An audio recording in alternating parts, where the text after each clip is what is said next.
Hello friends, welcome to optimistic studies. Optimistic studies में आप सभी का स्वागत है।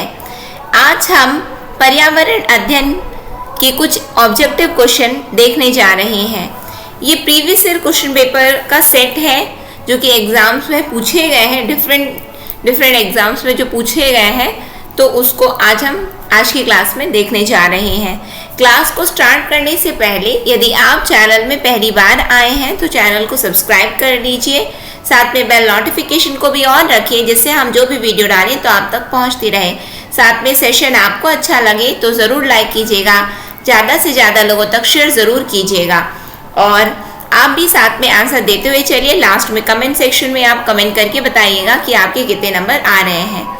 साथ में आप लोगों को एक और इन्फॉर्मेशन आप लोगों को देना चाहूँगी कि जो 50% डिस्काउंट ऑफर जो रखा गया था नवरात्रि के उपलक्ष्य में, तो उसका अंतिम 2 दिन ही केवल शेष रह गया है। तो यदि आप इच्छुक हैं ज्वाइन करने के लिए तो बिल्कुल ज्वाइन कर लीजिए, क्योंकि सहायक शिक्षक का कोर्स अभी आपको मात्र 999 में उपलब्ध हो जाएगा। तो यदि आप इच्छुक हैं ज्वाइन करने के लिए तो ज़रूर ज्वाइन कर लीजिए, क्योंकि अभी 50% का जो ऑफर रखा गया है वो अभी कंटिन्यू है और 2 दिन अभी शेष हैं, आज और कल। यही आप लोगों को जानकारी देनी थी अधिक। और इस कोर्स को परचेज करने से संबंधित यदि कोई भी आपको जानकारी चाहिए तो आप हमें इस नंबर पर संपर्क कर सकते हैं। इस नंबर पर संपर्क करके आप जानकारी ले सकते हैं।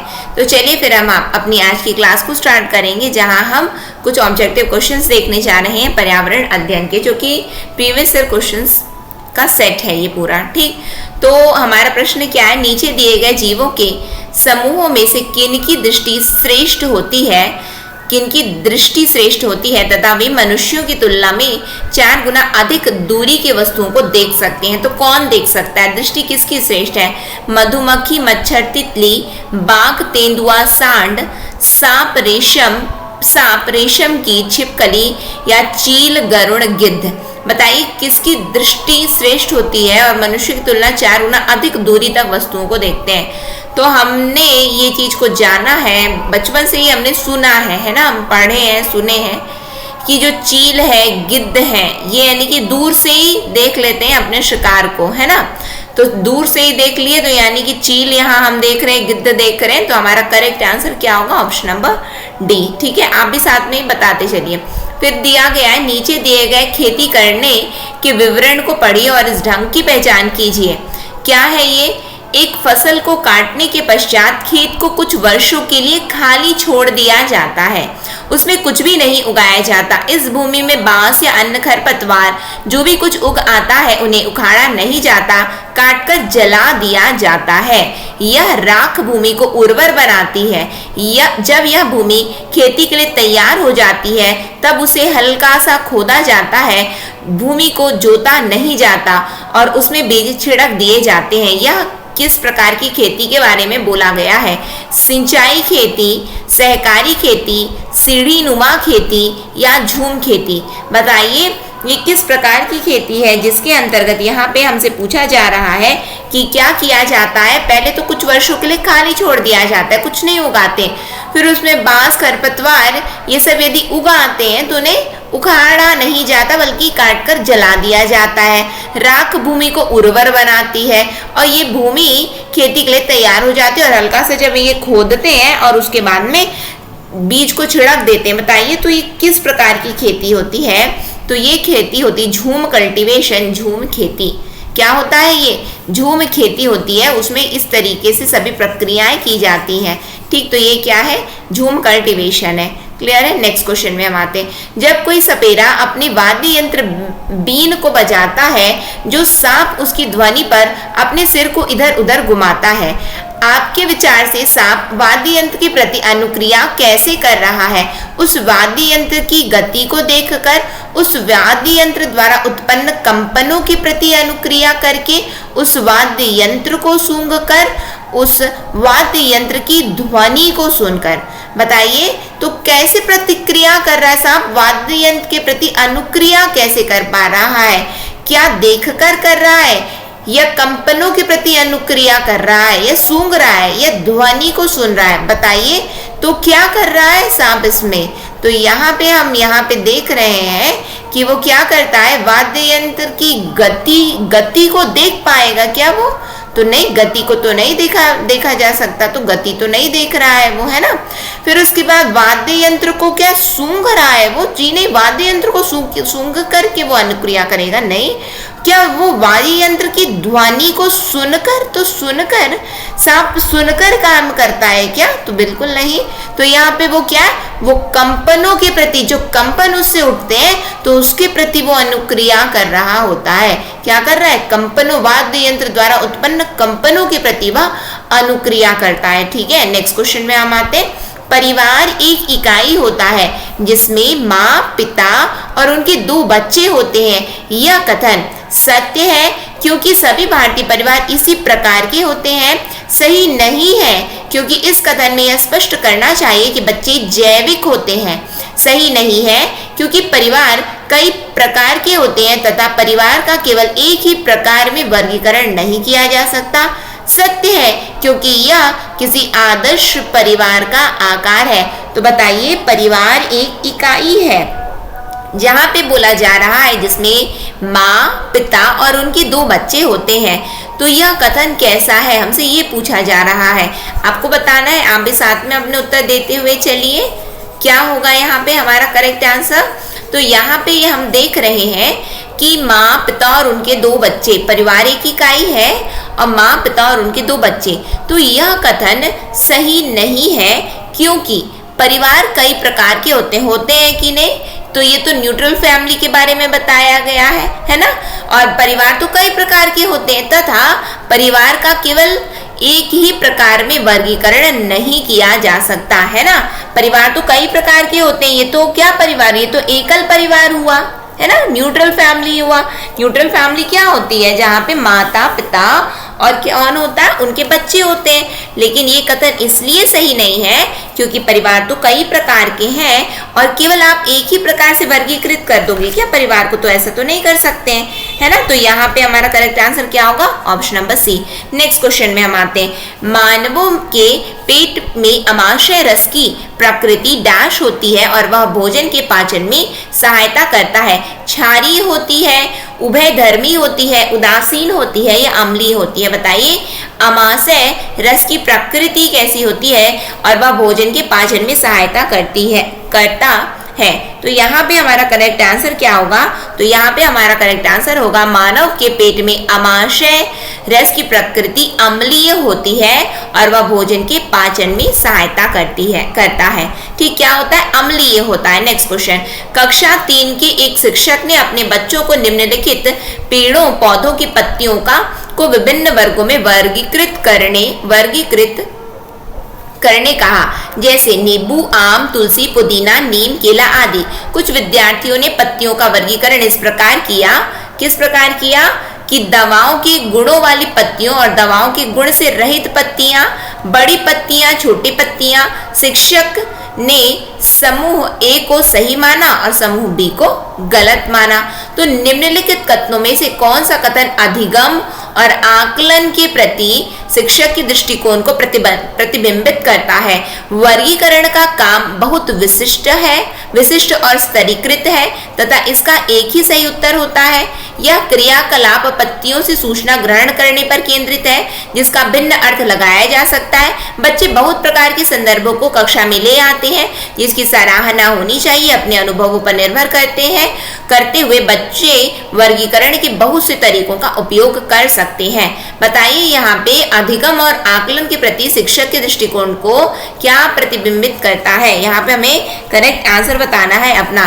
तो यहाँ हम देख रहे हैं कि शिक्षक ने क्या किया कि उन्होंने पेड़, पौधे ये सब दे दिया पत्तियों, और उन्होंने यहाँ पे किया कि बच्चों ने क्या किया, वर्गीकरण कैसे, दवाओं के गुणों वाली पत्तियों और दवाओं के गुण से रहित पत्तियों को वर्गीकृत किया।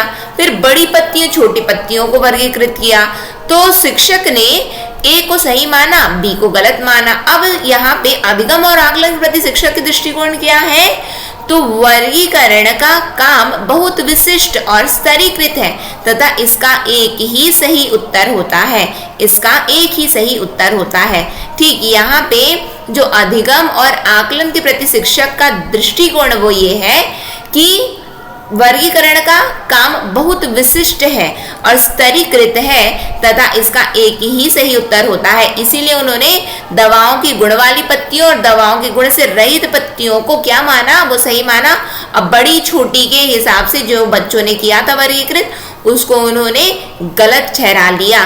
क्यों? क्योंकि उन्होंने ये जाना कि उत्तर आपका सही है, एक ही सही उत्तर है और ये जो वर्गीकरण करना है हमें बड़े ध्यान। और देख रहे हैं आप लोग, नींबू, आम, तुलसी, पुदीना, नीम, केला। अब उन्होंने छोटा बड़ा बांट दिया बी वाले और ए वाले कि दवाओं की गुण वाली पत्तियां और दवाओं से रहित वाली पत्तियां, इस तरीके से वर्गीकृत किया। ठीक, फिर उसके बाद पर्यावरण अध्ययन की अपनी कक्षा में समूह क्रियाकलाप का निर्माण करते हुए आप निम्नलिखित विचारों में से किन का ध्यान रखेंगे?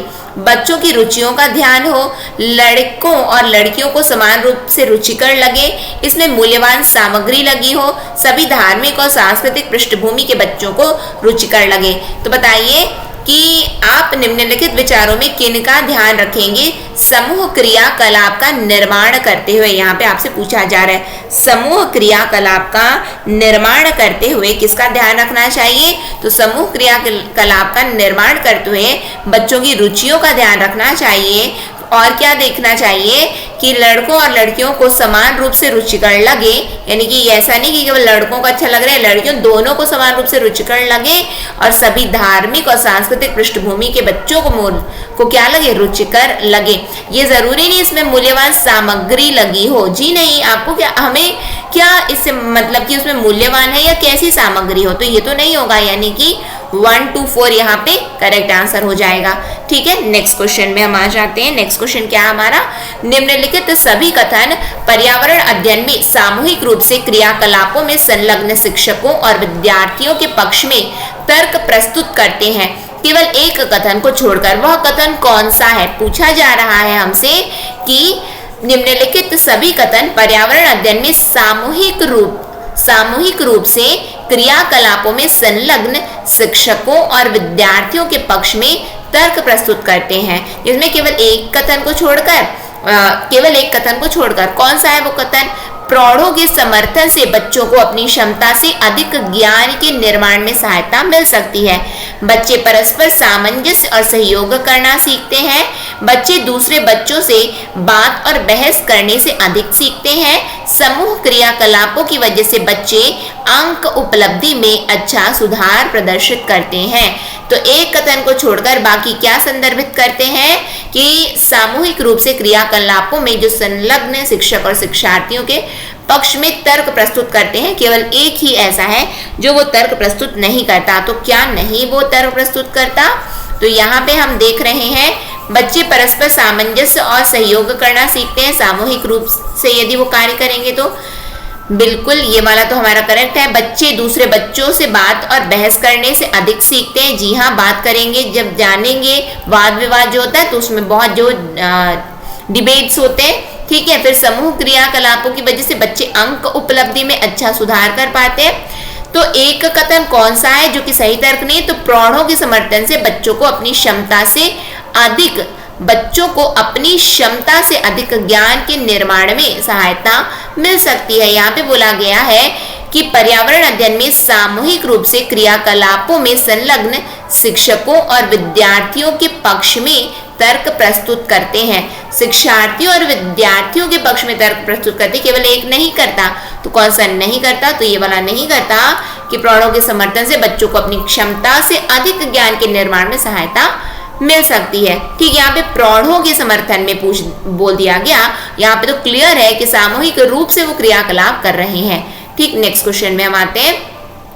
समूह कार्य से पर्यावरण अध्ययन कर रहे बच्चों की सामाजिक व्यक्तित्व विशेषताओं के आकलन के लिए निम्नलिखित में से कौन सा उपकरण सर्वाधिक उपयुक्त होता है? निर्धारण मापनिया, कागज पेंसिल परीक्षण, दत्त कार्य या मौखिक प्रश्न? बताइए, समूह कार्य से पर्यावरण अध्ययन कर रहे बच्चों की सामाजिक व्यक्तित्व विशेषताओं के आकलन के लिए कौन सा उपकरण सर्वाधिक उपयुक्त होगा? हमें यहाँ पे बताना है कि कौन सा उपकरण सर्वाधिक उपयुक्त होगा। तो निर्धारण मापनिया क्या है? क्योंकि वो क्या कर रहे हैं? सामाजिक व्यक्तित्व विशेषताओं के आकलन के लिए, और वो समूह कार्य से सब कार्य। तो निर्धारण मापनिया दत्त कार्य नहीं होगा, मौखिक प्रश्न नहीं होगा, कागज पेंसिल परीक्षण नहीं होगा। निर्धारण मापनियां ही क्या होंगी, तो इनके लिए उपयुक्त मानी जाएंगी आकलन के लिए। ठीक, नेक्स्ट क्वेश्चन में हम आते हैं। नीचे पौधों के बारे में बच्चों के कुछ सहजानुभूत विचार दिए गए हैं। इनमें से कौन सा विचार वैज्ञानिक दृष्टि से ठीक है? घास पौधा नहीं है, कुछ सब्जियां फल होती हैं, बीज किसी पौधे का हिस्सा नहीं होते, गाजर और बंद गोभी पौधे नहीं है। बताइए, यहाँ पे हमसे प्रश्न किया जा रहा है कि पौधों के बारे में बच्चों के कुछ सहजानुभूत विचार दिए गए हैं, इनमें से कौन सा विचार वैज्ञानिक दृष्टि से ठीक है? हमसे पूछा जा रहा है वैज्ञानिक दृष्टि से कौन सा विचार सही है? तो क्या घास पौधा नहीं है, क्या कुछ सब्जियां फल होती हैं, बीज किसी पौधे का हिस्सा नहीं होते, फिर उसके बाद में बोला गया है बीज किसी पौधे का हिस्सा नहीं होते और गाजर और बंद गोभी पौधे नहीं होते। यहाँ पे वैज्ञानिक दृष्टि से क्या ठीक है? तो कुछ सब्जियां फल होती हैं। कौन सा वैज्ञानिक दृष्टि से यहाँ पे कौन सा सही है? कि कुछ सब्जियां फल होती हैं। ठीक, घास पौधा नहीं होता, घास पौधा वैज्ञानिक दृष्टि से क्या ठीक है जी? ये तो गलत है। बीज किसी पौधे का हिस्सा नहीं होते, ऐसा होता है क्या? जी नहीं। गाजर और बंद गोभी पौधे नहीं होते, तो फिर क्या होते हैं? तो ये तीनों ही क्या है? ये गलत है। और कुछ सब्जियां फल होती हैं, कुछ बोल दिया, यहाँ तो बिल्कुल नकार दिया गया है। तो ऐसे प्रश्न अक्सर गलत ही होते हैं, मतलब कि ऐसे ऑप्शंस अक्सर गलत होते हैं जो कि एकदम एक्सट्रीम पॉइंट में चले जाएं। डायरेक्टली वो बता दे कि नहीं ऐसा तो होता ही नहीं है या फिर ऐसा ही केवल होता है, तो ये अक्सर ऐसे जो ऑप्शंस रहते हैं वो एलिमिनेट ही हो जाते हैं। ठीक, तो यहाँ पे हमारा correct answer option number B है। फिर कक्षा 4 की एक शिक्षिका ने अपने विद्यार्थियों से कहा कि कुछ वयोवृद्ध लोगों से यह पूछिए कि जब वे जवान थे तो क्या उन्होंने कुछ ऐसे पौधे देखे थे जो आजकल नहीं दिखाई पड़ते। उपर्युक्त प्रश्न के पूछे जाने पर निम्नलिखित में से किस कौशल के आकलन की संभावना नहीं है? प्रयोग, प्रश्न पूछना, चर्चा या अभिव्यक्ति। तो बताइए इनमें से किस कौशल के आकलन की संभावना नहीं है? उन्होंने कहा कि आप जाओ बड़े लोगों से पूछो कि क्या वो जब जवान थे तो उन्होंने ऐसे पौधे देखे जो आजकल नहीं दिखाई देते। तो यहाँ पे कौन से कौशल के आकलन की संभावना नहीं है?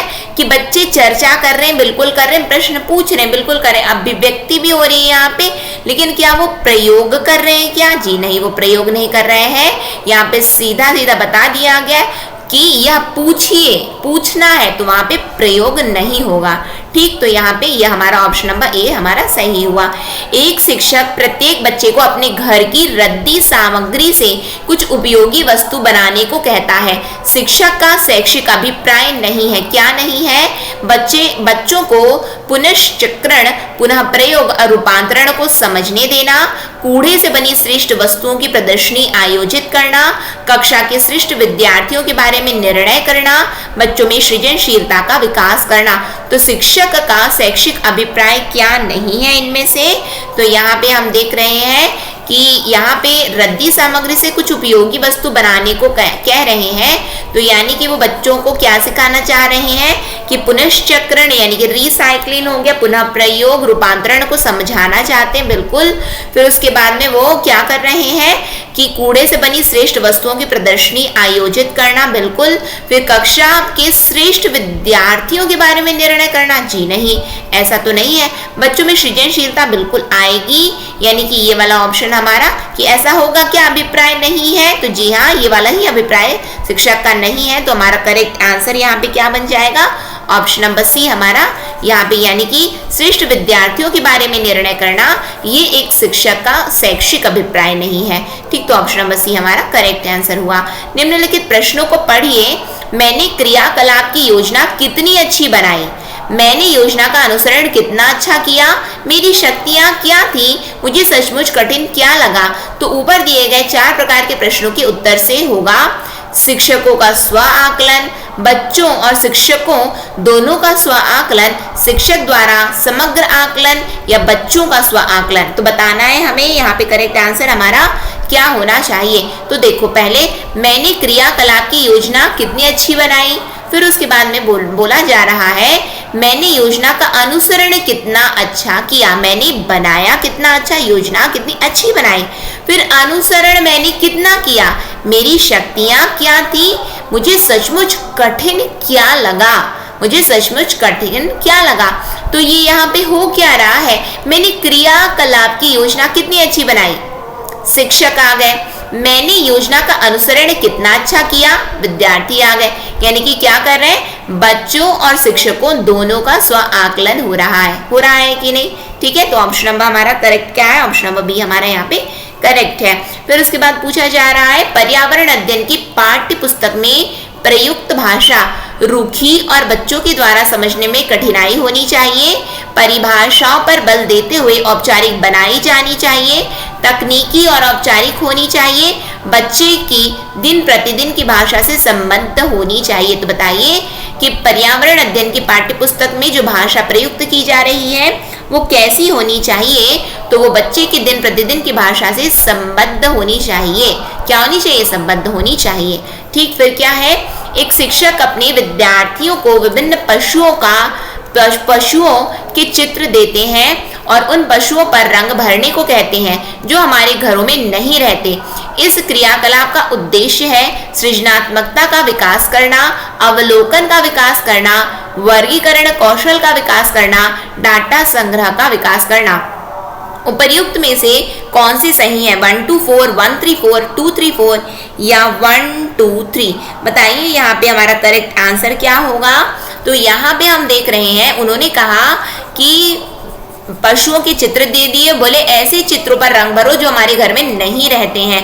तो जो नहीं रहते हैं, तो यहाँ पे क्या किया जा रहा है, तो सृजनात्मकता का विकास हो रहा है, बिल्कुल अवलोकन का विकास हो रहा है, देखो जानो समझो क्या रहते हैं और क्या नहीं रहते। फिर वर्गीकरण कौशल का विकास करना, यानी कि क्या हमारे घर में रहते हैं और कौन हमारे घर में नहीं रहते। तो यहाँ पे हमारा option number D correct answer होगा। क्या डाटा संग्रह का विकास कर रहे हैं क्या, जी नहीं, उन्होंने तो पहले ही पशुओं के चित्र दे दिए, तो डाटा संग्रह तो करना ही नहीं है यहाँ पे। ठीक, करेक्ट, समझ में आया। नेक्स्ट क्वेश्चन में हम आते हैं। नेक्स्ट क्वेश्चन क्या है, पर्यावरण अध्ययन के पाठ्यक्रम जिसे 6 उपविषयों में चतुर्दिक निर्मित किया गया है में पौधे और पशु को जानबूझकर परिवार और मित्र उपविषय के अंतर्गत सम्मिलित किया गया है। इसके लिए निम्नलिखित में से एक कारण को छोड़कर शेष सभी कारण हो सकते हैं, वह एक कारण कौन सा है। यहाँ पे हमसे बोला गया कि पर्यावरण अध्ययन के पाठ्यक्रम जिसे 6 उपविषयों में चतुर्दिक निर्मित किया गया, तो उसमें पौधे और पशु को जानबूझकर परिवार और मित्र में रख दिए हैं। ठीक, तो इसके एक कारण को छोड़कर शेष सभी कारण हो सकते हैं। क्यों रखा गया है, तो एक कारण नहीं है, कौन सा, वह एक कारण कौन सा है, तो इस बात को उभारना कि किस प्रकार कुछ समुदायों के जीवन और आजीविकाएं विशेष पशुओं या पौधों से घनिष्ठ रूप से जुड़े हैं, विद्यार्थियों को विज्ञान के दृष्टिकोण से पौधों और पशुओं को समझने में सक्षम बनाना, सामाजिक और सांस्कृतिक संदर्भ में पौधों और पशुओं के स्थान निर्धारित करने में विद्यार्थियों को सहायता करना, इस बात को उभारना कि किस प्रकार मनुष्य एक दूसरे से घनिष्ठ संबंधों को साझा करता है।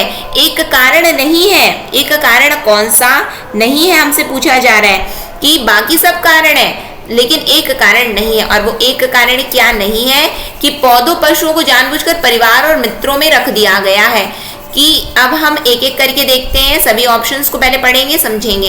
तो पौधों पशुओं को जानबूझकर परिवार मित्र में रखा गया, तो इस बात को उभारना कि किस प्रकार कुछ समुदाय के जीवन और आजीविका विशेष पशुओं या पौधों से घनिष्ठ रूप से जुड़े हैं। जी हाँ, परिवार जो क्या है कि कुछ समुदायों के जीवन और आजीविकाएं पशुओं और पौधों से जुड़े हुए हैं, तो ये तो बिल्कुल एक कारण है। फिर उसके बाद में बोला गया है कि विद्यार्थियों को विज्ञान के दृष्टिकोण से पौधों और पशुओं को समझने में सक्षम बनाना, तो यहाँ पे विज्ञान के दृष्टिकोण से पौधे पशुओं को सक्षम कहाँ बना रहे हैं हम, वहां पे हम तो परिवार मित्र के साथ में रख दिए हैं, तो वहां हम क्या सक्षम बना रहे हैं क्या, जी नहीं। बाकी ऑप्शन भी देख लेते हैं। सामाजिक और सांस्कृतिक संदर्भ में पौधों और पशुओं के स्थान निर्धारित करने में विद्यार्थियों को सहायता करना, बिल्कुल, कि पौधों और पशुओं का सामाजिक और सांस्कृतिक संदर्भ में क्या स्थान होना चाहिए, तो ये भी एक कारण हुआ जहाँ पे पौधों पशुओं को जानबूझकर परिवार और मित्र उपविषय में रखा गया।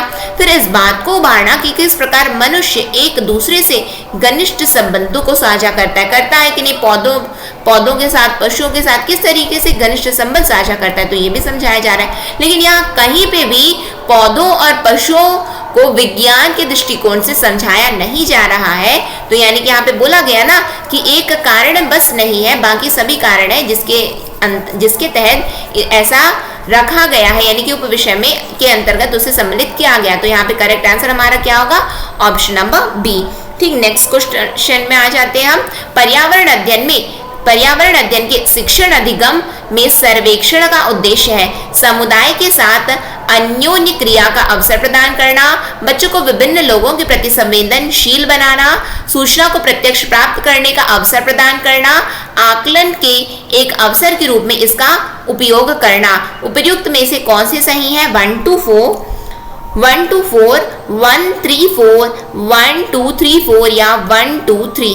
बताइए करेक्ट आंसर हमारा क्या होगा। पहले अपने से पढ़िए, पॉज कीजिए, ध्यान से पढ़िए। हमसे पूछा क्या जा रहा है यहाँ पे, तो हमसे पूछा जा रहा है यहाँ पे कि पर्यावरण अध्ययन के शिक्षण अधिगम में सर्वेक्षण का उद्देश्य क्या है। तो सर्वेक्षण का उद्देश्य क्या होता है, तो यहाँ पे हम देख रहे हैं ऑप्शन हमारी क्या दे, समुदाय के साथ अन्योन्य क्रिया का अवसर प्रदान करना। बिल्कुल सर्वेक्षण का उद्देश्य होगा ये शिक्षण अधिगम के अंतर्गत। फिर बच्चों को विभिन्न लोगों के प्रति संवेदनशील बनाना, जी हाँ। फिर सूचना को प्रत्यक्ष प्राप्त करने का अवसर प्रदान करना, कि प्रत्यक्ष प्राप्त कर रहे हैं सर्वेक्षण, सर्वे के माध्यम से, जी हाँ। फिर आकलन के अवसर के रूप में इसका उपयोग करना, आकलन करना है हमें, ठीक है। आकलन करने के लिए आकलन के अवसर के रूप में इसका उपयोग, सर्वेक्षण किया जा रहा है तो आकलन के लिए यहाँ पे यूज कर सकते हैं हम।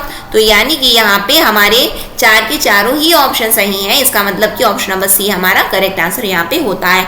तो यहाँ पे हमने अभी हमारा कितना प्रश्न बचा है, अभी हमारा काफी प्रश्न बचा है ना।